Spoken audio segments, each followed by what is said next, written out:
Okay, so we were talking about Japan operating in China, but we need to move over to the other side of the planet and talk about what's going on in Europe.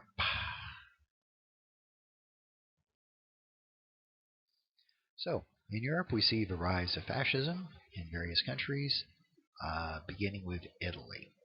And now, the fascist leader in Italy is a guy named Benito Mussolini, shown here. Now, Mussolini had been in the First World War. Italy did not do well in the First World War. They took a lot of casualties and gained very little out of it. Okay, so there's a lot of dissatisfaction. And Benito Mussolini rises to a position of power. He eventually becomes prime minister. Now, Italy has a king, but I think he's largely kind of a figurehead type thing.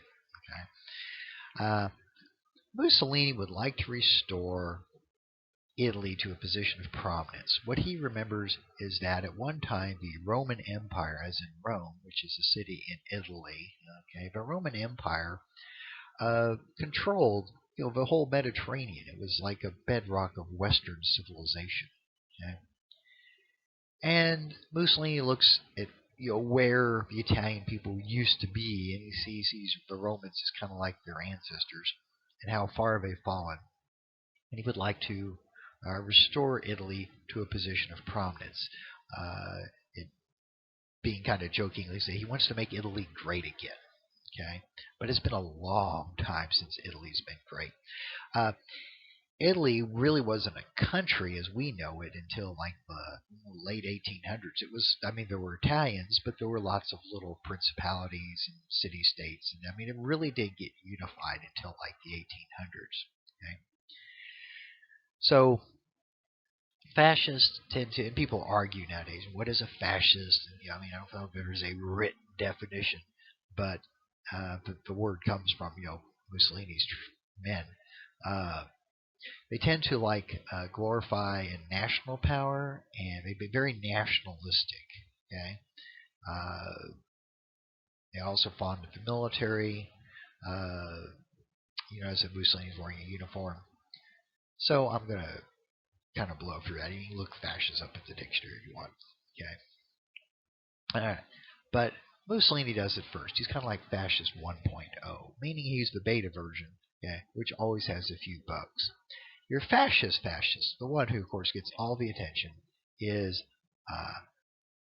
Adolf Hitler from Germany.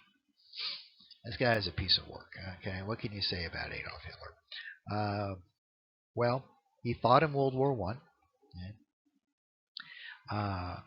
He was wounded. I believe he was wounded in a gas attack, if I recall. He was a messenger, so he ran messages. I think he'd been decorated for bravery. After World War I, there's a lot of dissatisfaction among former military types that the civilian government had given up on the war, and there's a rising group, okay, of malcontents. And Hitler is sent to spy on them. He's basically sent by the military to infiltrate this group and see if they're a threat to the German Republic. So he gets into the group and gets involved with it and finds out, gosh, he really likes what they're saying. Right? And so he becomes very active in the group and rises to a level of prominence. This, of course, group is known as the Nazis. Okay? Now, this comes from the name of the group. Let's see. Let me get my highlighter here. The Nationalist Socialist German Workers' Party. Okay, that's the English translation. All right. Here's one of our election posters. Now, see, it's a very long word there. Okay. If you take the NA from national and the ZI from down here, you get the abbreviation Nazi. Okay, so it's a shortened version of this long phrase. Okay. And this is one of our election posters. Okay. You notice that the proud Aryan towers over all these inferior races down here. Okay, so I'll use your pointer. All right. So I mean, look at this guy. He's tall. He's strong. And look at these inferior people. With their thick glasses. They're overweight. And these are probably like Jews and Slavs and Gypsies and all the ethnic groups that the Nazis think are inferior to them. Okay. And of course, the Nazi symbol is the swastika seen here.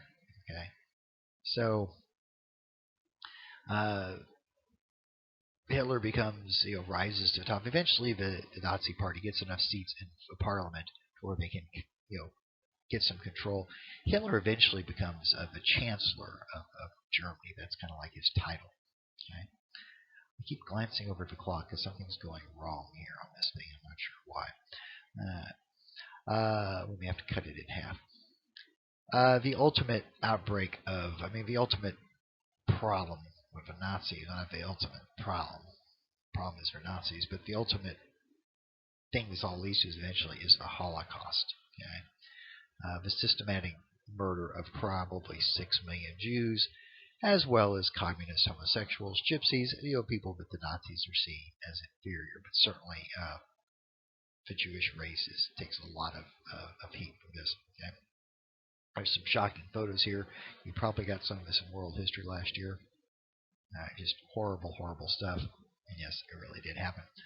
In fact, let's just click by. We don't have to look at it. Okay. Trouble with the Holocaust being on this slide is it's really more of a 1940s thing, and right now we're in the 1930s, so we're actually running a little bit ahead of where we need to be. Okay. Now, I'm going to stop this video. I'm redoing this video because the first time something went wrong. It came in too long to post on YouTube. Glancing over my little timer. Oh, well, no, it's corrected itself. Okay. It was showing I was at 12 minutes. I was going, there's no way I was at 12 minutes already.